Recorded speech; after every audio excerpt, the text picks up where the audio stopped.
Нурпресс маалымат борборунун жаңылыктар кызматы, аны мен Ардиза Исаева алып барам, саламатсыздарбы. Имамидин Ташев менен Тилекмат Күреновдун мамлекеттик төңкөрүш жасоо аракетине жигердүү катышкан деген шек менен анын тарапташтары кармалды. Бул тууралуу Улуттук коопсуздук мамлекеттик комитети билдирди. Айта кетсек, УКМК Имамидин Ташев менен Тилекмат Күреновго кылмыш жаза кодексинин 326-беренеси бийликти күч менен басып алуу жана 245-беренеси коммерциялык же башка уюмдардын кызматкерлеринин ыйгарым укуктарын кыянат пайдалануусу менен иш козгогон. Учурда эки шектүүгө издөө жарыяланып козголгон иштин алкагында жакындары, тарапташтары делген бир катар адамдар суракка алынган. Алардын көрсөтмөлөрүнүн негизинде Имамидин Ташевдин даярдалып жаткан жана уюштурган иш-чараларды каржылоосу тууралуу маалыматтар алынган. Булардын ичинен өзгөчө шектүү делген 2 адам камакка алынган. Алардын бири Ош жана Жалал-Абад облустарына координатор болуп, ар кандай негиздер боюнча нааразычылык акцияларын өткөрүү үчүн эл чогултуу, акча таратуу, Бишкекке адамдарды ташып келүү милдеттерин аткармак. Дагы бир шектүү Жаран Талас облусунан алынып келинген. Анын милдети АКШдагы ар кандай адамдардан акча которууну уюштуруу болмок. Андан Имамидин Ташевдин наамына ири өлчөмдөгү акча которулганы боюнча фактылар бар экени кабарланды. Аны менен катар Имамидин Ташевдин жашаган жерине тинтүү жүргүзүлүп, ири суммадагы акчалар, кымбат баалуу унаалар жана башка материалдык баалуулуктар табылган. Учурда бардык жагдайларды аныктоо жана төңкөрүштү уюштурууга тиешеси бар башка адамдарды кармоо чаралары көрүлүп жатканы кабарланды. Акыркы учурда башка социалдык маселелер аз келгенсеп, карапайым калктын укук коргоо органдарына кайрылуусу өзүнчө бир азапты туудуручу болду. Каржы пирамидаларына, курулуш компанияларга жана дал ушул сыяктуу уюшкан алдамчылар тобу ийимде тергөө кызматынын тескөөсүз калгандыгын пайдаланып, араандары ачылгандын үстүнө ачылып бара жаткандыгы жашыруун деле болбой калды. Кандай гана иш болбосун, тергөө кызматы аркылуу берген арызын ордунан козголтуш үчүн же таңкадай таанышың болуш керек, же нары жагы түшүнүктүү. Илимге караштуу тергөө кызматына нааразы болгондордун саны жылдап, айлап, күндөп өсүп бара жатат. Анын себеби да бар. Чыркыраган чындыкты издеп жазган арыз ээлери РОВД менен прокуратура ортосунда самсып жүргөн учурлары өтө эле көп. Тергөөчүлөрдүн бардыгы эмес, бирок көпчүлүгү убакыттын тардыгына байланыштуу болбоду дегенде эле арыз ээсин чакырып түшүнүк алып койбостон, кылмыштын курамы жок деген токтомдорду кучак-кучагы менен токуп жатышат. Сөзүбүз кур болбосу үчүн Бишкек шаарынын Свердлов райондук ички иштер башкармалыгынын тергөө кызматында болуп жаткан баш аламандыктардан бир-эки мисалга токтоло кетели. Аталган районго караштуу Келечек жаңы конушунун тургуну Жаркынбаеванын арызы прокуратура тарабынан тергөөчүнүн токтому 3 жолу жокко чыгарылса дагы, тергөөчү Талантбек уулу Абдыбакынын кылыгы шайбай кезектеги токтомун чыгарууга даяр отурат. Дагы бир мисал, Бишкек шаарынын тургуну Абдыкадыров аттуу Жаран өзүнүн ири өлчөмдөгү акча каражатына алданып калганы боюнча өткөн жылдын сентябрь айында арыз менен кайрылган. Тергөөчү Калмурат кызы Айгерим бул иш боюнча кыпындай кабары жок болуп туруп, бул дагы кылмыштын курамы жок деген токтомду токой салган. Абдыкадыровдун жактоочусу РОВД менен прокуратуранын ортосунда чуркап жүрүп, тергөөчүнүн токтомун жокко чыгарган менен иш кайра эле ошол Калмурат кызы Айгеримдин өндүрүшүнө келип түшкөнү кызык. РОВДга түшкөн иш материалдарын тергөө кызматынын башчысы баш болуп таппай жатышса, көрсө тергөөчү Калмурат кызы Айгерим көнгөн адатын карматып, өткөн жылдын 14 декабрында эле кылмыштын курамы жок деген негизди бетке кармап, кылмыш ишин токтоткон токтомун чыгарып салыптыр.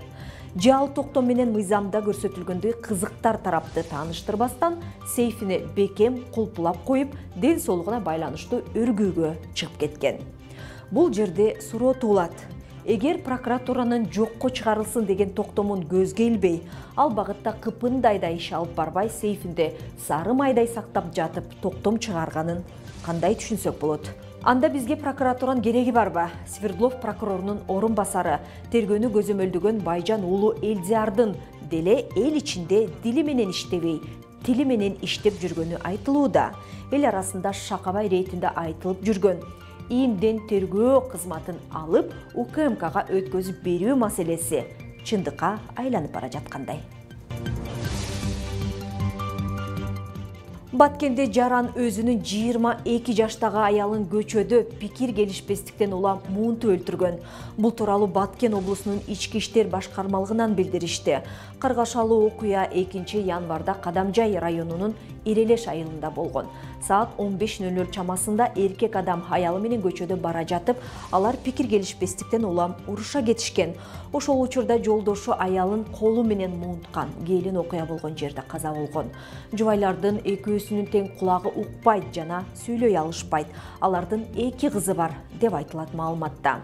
Кылмышка шектүү катары 32 жаштагы жаран кармалып, убактылуу кармоо жайына киргизилип, тергөө жүргүзүлүп жаткандыгы маалым болду.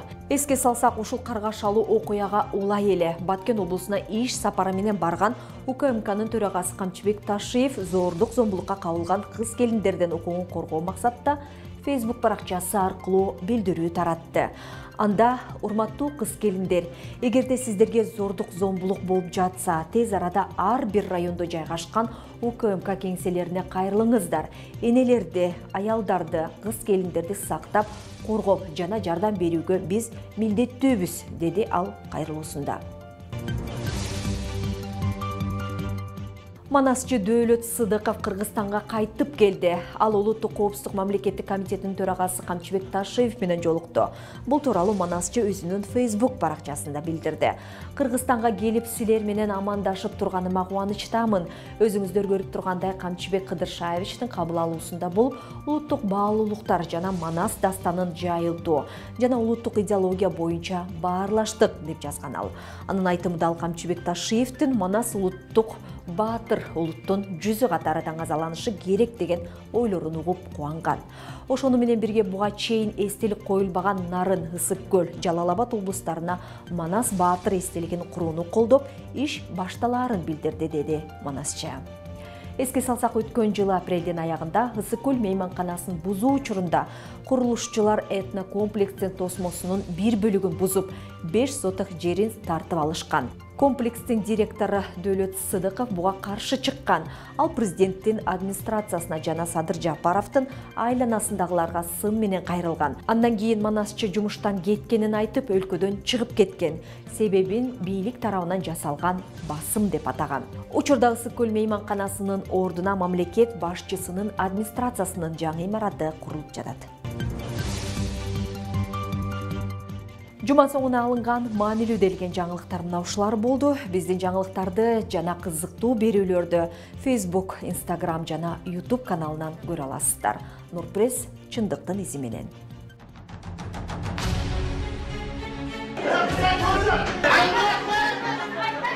Өлкөбүздө адам укугу жаатындагы көйгөйлөр кайсыл бийлик келбесин күн тартибинде турат. Укук коргоочулар канчалык коңгуроо какпасын, укук коргоо жаатындагы иштер алдыга деле жылып кеткен жок. Темир тору артында акыйкаттык издеп үмүт менен жаткандар канча. Дал ошол себептен Нурпресс маалымат борбору тажрыйбалуу юристтер менен биргеликте укуктук талаада иш алып барат. Ошол эле тергөөнүн бурмаланышы, сотто болгон ишенбөөчүлүк жана мыйзамдагы карама-каршылыктарды коомчулукка алып чыгабыз. Эгерде сиз сот, милиция, прокуратура тарабынан укугуңуз тебеленип жатса, анда бизге кайрылыңыз. Талдоочу журналист жана тажрыйбалуу жактоочу юристтер менен биргеликте сиздин укукту бирге коргойбуз. Кыргызстандын 7 дубанын кыдырып, окуянын чоо жайын жеринен чагылдырып, иликтөөгө алабыз. Нурпресс, чындыктын изи менен.